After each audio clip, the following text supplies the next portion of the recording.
नमस्कार मित्रों। जैसा कि आप जानते हैं कि फलित ज्योतिष की श्रृंखला में हम लोग एक बहुत ही अच्छी किताब का अध्ययन कर रहे हैं जिसका नाम है फल त्रिफला ज्योतिष। और त्रिफला ज्योतिष किताब में हम पेज नंबर 25 तक पढ़ चुके हैं, जिस पे दिया गया था धनेश और व्ययेश। जब हम धनेश और व्ययेश के बारे में पढ़ रहे थे तब हमें यहाँ 26 पेज पर देखिए क्या लिखा हुआ मिला। यह विचार करते समय ग्रह किस अवस्था में है यह भी विचार कर लेना चाहिए। अब यहाँ पे ग्रहों की अवस्था के बारे में बात की गई है। ग्रहों की अवस्था को 9 भागों में बांटा गया है। तो आइए जाने कि ये 9 अवस्थाएं कौन सी हैं। पहली अवस्था है उच्च राशि में। अगर कोई ग्रह अपनी उच्च राशि में है तो बोला गया है कि वह अवस्था उसकी दीप्त अवस्था में है। तो इसको कैसे पहचाने कि कुंडली में देखकर कैसे पहचाने। जैसा कि आप जानते ही हैं कि सूर्य देव मेष राशि में उच्च के होते हैं, चंद्र देव वृषभ राशि में उच्च के होते हैं, मंगल देव कैप्रिकॉन मतलब मकर राशि में उच्च के होते हैं, बुध देव कन्या राशि में उच्च के होते हैं और बृहस्पति देव कर्क राशि में उच्च के होते हैं। इसी तरह से शुक्र देव मीन राशि में उच्च के होते हैं और शनि देव तुला राशि में उच्च के कहे गए हैं। तो अगर ग्रह इन राशियों में है तो उस ग्रह की अवस्था क्या कहलाएगी? दीप्त अवस्था। दीप्त अवस्था कहलाएगी। आइए आगे जाने। अपनी राशि में स्वस्थ। अपनी राशि में स्वस्थ का मतलब हर ग्रह की अपनी राशि होती है। जैसे सूर्य की अपनी राशि सिंह राशि है, चंद्रमा की अपनी राशि कर्क राशि है, मंगल की 2 राशियां अपनी राशियां हैं, बुध की मिथुन राशि और कन्या राशि अपनी राशियां हैं, बृहस्पति की धनु राशि और मीन राशि अपनी राशियां हैं, शुक्र की तुला राशि और वृषभ राशि अपनी राशियां हैं, शनि देव की मकर राशि और कुंभ राशि अपनी राशियां हैं। तो किताब क्या कहती है कि अगर कोई ग्रह अपनी राशि में है तो वह स्वस्थ अवस्था में है। तो सब स्वस्थ अवस्था कब बनती है? जब ग्रह अपनी राशि में है। ठीक है, अब मैं ये यहां से हटा देती हूँ। आगे बुक लिखती है कि तीसरे तरह की जो अवस्था है वो है अधिमित्र की राशि। अधिमित्र का क्या मतलब हुआ? यहाँ पर लिखा है अधिमित्र। अधिमित्र और अतिमित्र एक ही बात है। जब हम पढ़ते हैं मित्रता के बारे में तो हमें 2 तरह की मित्रता यहाँ पर देखने को मिलती है।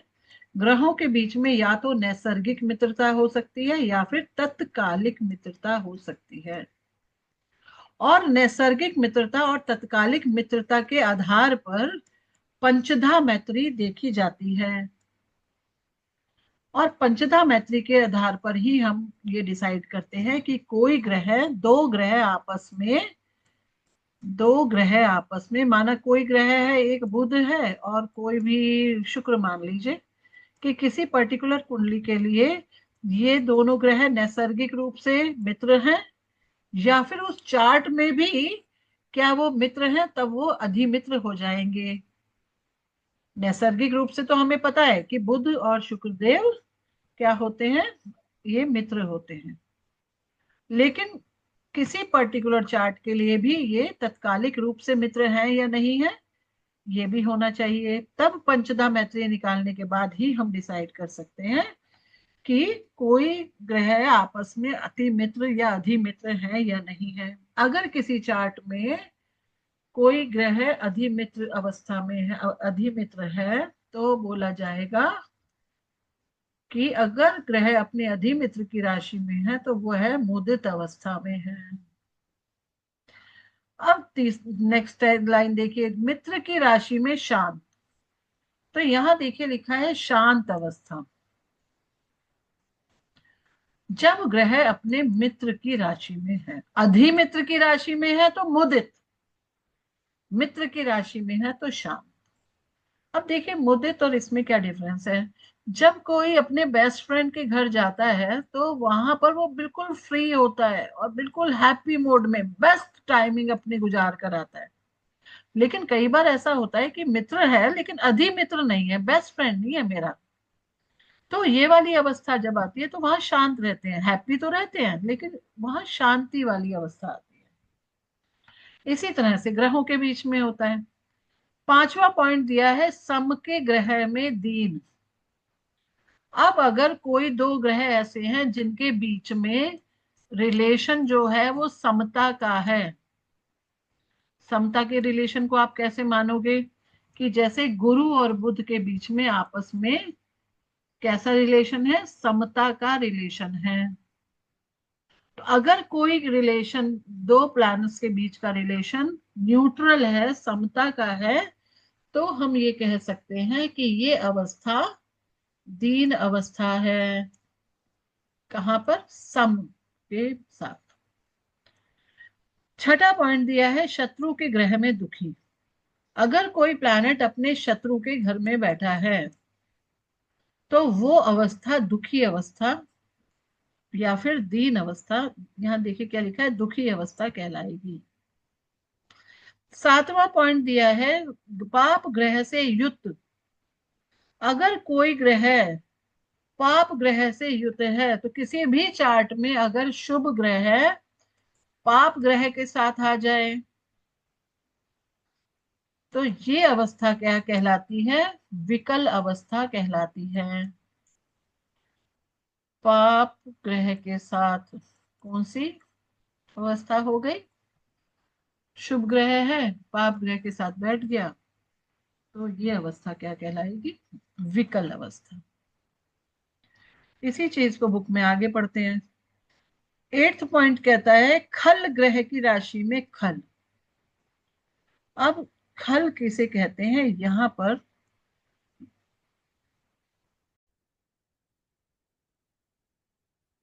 तो जैसा कि बुक में दिया गया है कि खल ग्रह की राशि में खल, तो खल का क्या मीनिंग आया, खल का मतलब हो गया नीच राशि। वो ग्रह जो अपनी नीच राशि में बैठे हैं वो क्या कहलाएंगे, खल अवस्था में कहलाएंगे। अब बात आती है आगे, नौवीं अवस्था है सूर्य के साथ होने के कारण अस्त है। अगर कोई ग्रह अस्त अवस्था में है, ये बात आप जानते ही हैं कि सूर्य के बहुत पास आ जाने पर ग्रह अस्त हो जाते हैं।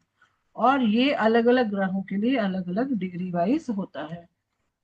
तो अगर कोई ग्रह अपनी अस्त अवस्था में है, अस्त हो गया है सूर्य के बहुत पास आने से, तो ये अवस्था क्या कहलाएगी, कोपी अवस्था कहलाएगी। इसी चीज को अब आगे हम पढ़ेंगे। इसके फलों के बारे में इस किताब में अब आगे दिया गया है। तो पहला कहते हैं कि अगर कोई ग्रह अपनी उच्च राशि में है तो ऐसा जातक ऐसे समय में क्या, देखिए क्या लिखा है, उच्च राशि में होने से धराधिपत्य, उत्साह, शौर्य, धन, वाहन, स्त्री पुत्र लाभ। धराधिपत्य यानी कि जमीनों का मालिक। धरा, धरा मतलब जमीन, जमीनों का मालिक होगा। अगर कोई ग्रह उच्च राशि में है तो धराधिपत्य, उत्साही, शौर्यवान, धनवान, वाहनवान, स्त्री और पुत्र के लाभ वाला होगा। और उस जातक के से राजा से सम्मान, बंधुओं से आदर, विद्या, यशो वृद्धि होती है। तो उच्च राशि में अगर कोई ग्रह है तो वो काफी अच्छा हो गया। इसी तरह से सेकंड पॉइंट को पढ़ेंगे, यदि कोई ग्रह स्वस्थ या स्वराशि में हो तो नृप से धन, नृप मतलब राजा, राजा से धन, सुख, विद्या और यश की प्राप्ति होती है। स्त्री पुत्र, सुख, धर्म वृद्धि, प्रीति, महत्व आदि प्राप्त होते हैं। तो ये सिचुएशन भी अच्छी हो गई। इसके बाद देखिए थर्ड पॉइंट, यदि ग्रह मुदित हो तो उसकी दशा में भूमि, मकान, धन, वस्त्र आदि का लाभ होता है। पुराण श्रवण आदि धर्म के कार्य होते हैं। नवीन सवारी, आभूषण आदि की प्राप्ति होती है। तो ये भी बहुत अच्छी अवस्था हो गई, मुदित अवस्था। इसी तरह से फोर्थ अवस्था को देखो, जब ग्रह शांत हो तो उसकी दशा में सुख, धैर्य, भूमि, कलत्र यानी पत्नी, सवारी, विद्या, विनोद, धर्म शास्त्र चर्चा, राजा से सम्मान और बहुत सा धन की प्राप्ति होती है। तो इसका मीनिंग हो गया कि जो शांत अवस्था है वो भी एक अच्छी अवस्था हो गई। फिफ्थ पॉइंट को देखिए, दीन ग्रह की दशा में। अब यहां पर देखिए थोड़ी बात आती है, स्थान च्युति। च्युति का मतलब होता है छूटना या बदलना। नौकरी का छूटना, मकान का छूटना, मित्रों से वियोग, मित्र अपनी मित्रता छोड़ दें, बंधुओं से विरोध हो जाए, रोग से पीड़ा हो जाए, कुत्सित हीन वृत्ति से जीवन यापन आदि अशुभ फल कहे गए हैं। तो इसका मतलब हो गया कि दीन ग्रह की अवस्था, दीन अवस्था जो है वो एक अच्छी अवस्था नहीं है। सिक्स्थ है दुखी ग्रह की अवस्था। नित्य नाना प्रकार के दुख उत्पन्न हो, चोर, अग्नि, राजा से यातना, विदेश जाना पड़े। पहले विदेश यात्रा कष्टकारक समझी जाती थी एक्चुअली, क्योंकि यहाँ पे घर से दूरी हो जाती थी ना, तो पहले विदेश यात्रा को अच्छा नहीं माना जाता था। लोकोक्ति प्रसिद्ध है कि परदेश कलेश नरेशन को, अर्थात जीवन कष्ट से बीते। तो दुखी अवस्था को भी अच्छा नहीं माना गया है। सातवां बताया है, यदि ग्रह विकल हो उसकी दशा में मनोविकार, मनोविकार, हृदय पीड़ा, स्नायु की निर्बलता, चित्त भ्रम आदि रोग, विकलता, मानसिक तथा आर्थिक, मित्र या बंधु का मरण, स्त्री पुत्र सवारी आदि की पीड़ा, यह सब अशुभ फल होते हैं। तो विकल अवस्था तो बहुत ही गंदी अवस्था बता दी गई है। एट्थ पॉइंट देखिए, यदि खल ग्रह की दशा हो, खल ग्रह हमने पढ़ा था नीच के होते हैं, तो कलह, वियोग, पिता का वियोग, शत्रुओं द्वारा धन और भूमि का नाश, अपने जनों द्वारा अपनी निंदा आदि अशुभ फल होते हैं। नाइन्थ अवस्था के बारे में बताया गया है, कोपान्वित ग्रह की दशा में बहुत प्रकार के पाप फल होते हैं। कैसे? विद्या, धन, स्त्री, सुत, बंधुओं का नाश, पुत्र से कलह, नेत्र रोग आदि अनेक प्रकार के कष्टों का सामना करना पड़ता है। अब कुछ लोग कहते हैं उद्योग टीका के अनुसार जैसी राशि में ग्रह हो, कौन सी राशियां, स्वस्थ, मुदित वगैरह राशियों की बात कर रहे हैं। तो अब यहाँ पे फिर से इन्होंने कहा कि सेकंड लॉर्ड और ट्वेल्थ लॉर्ड को इसी तरह से अगर हम देखें तो कहते हैं कि अगर ग्रह की अच्छी अवस्थाओं में है तो क्या देखना चाहिए। अच्छी अवस्था में तो हमें पता है कि अच्छे फल देगा। तो पहली कंडीशन तो हो गई कि अवस्था देखो। फिर इन्होंने सज्जन रंजनी के अनुसार जातक के इन अवस्थाओं के अलावा क्या देखना चाहिए, अन्य नियमों को लागू न कर केवल किस भावेश के साथ है। उन्होंने ये देख लिया, हमने ये देख लिया सबसे पहले कि अवस्था क्या है, हमें मिल गया कि अवस्था अच्छी है, अवस्था जैसी भी है देख लिया। उसके बाद क्या देखना चाहिए कि किस भावेश के साथ है। अगर ट्वेल्थ लॉर्ड या सेकंड लॉर्ड किसी ग्रह के साथ बैठा है तो देखना चाहिए कि किस भावेश के साथ बैठा है। अगर वो शुभ भाव का स्वामी है तो बहुत अच्छी बात है, अगर अशुभ भाव का स्वामी है तो सोचने की बात है। ठीक है। द्वितीय या द्वादश के अतिरिक्त किस अन्य भाव का स्वामी ग्रह है, उसी आधार पर द्वितीयेश और व्ययेश शुभ या अशुभ इसका निर्णय करना चाहिए। देखिए, जब हम पेज नंबर 25 26 पढ़ रहे थे तो हमने देखा था कि कुछ कुंडली, कुछ चार्ट्स में, जैसे कर्क लगन की अगर जब हम चार्ट बनाते हैं तो सेकंड लॉर्ड कौन बनता है, सूर्य। तो सूर्य चंद्रमा की बात ना करके हम ऐसे दो ग्रह लेंगे यहाँ पर जिनके जिनको दो राशियों का स्वामित्व प्राप्त है। तो अगर दो राशियों का स्वामित्व किसी ग्रह को प्राप्त है तो उस केस में क्या करेंगे, तो हम देखते हैं कि सेकंड लॉर्डशिप कहाँ की है। तो सेकंड लॉर्डशिप के लिए अगर हम बुध की बात कर रहे हैं और हमने कहा यहाँ पर सिंह लग्न है और बुध सेकंड लॉर्ड है, तो इनकी दूसरी लॉर्डशिप कहाँ की होगी? तो सेकंड लॉर्ड होकर तो ये सम हो गए, लेकिन 11th लॉर्ड होकर ये अशुभ हो गए।